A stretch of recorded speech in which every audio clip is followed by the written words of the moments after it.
Ils sont présentés comme des soldats des forces éthiopiennes capturés par les forces de défense et de sécurité du Tigré.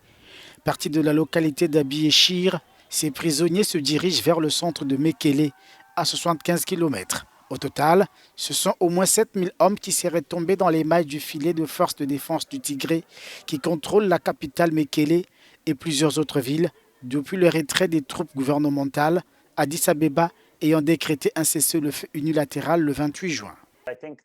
Je pense que le retrait vient d'une position de faiblesse. Il semble très peu probable que les forces de défense du Tigré acceptent un cessez-le-feu à l'échelle de la région tant que cette présence se poursuit. Cela ressemble à une stratégie délibérée de blocus et d'étranglement du Tigré, alors que ce que le gouvernement fédéral perçoit comme un mouvement rebelle prend le pouvoir à Mekele. Ce n'est clairement pas propice à une opération d'aide humanitaire. Il est clair que ce n'est pas une partie légitime d'un cessez-le-feu humanitaire.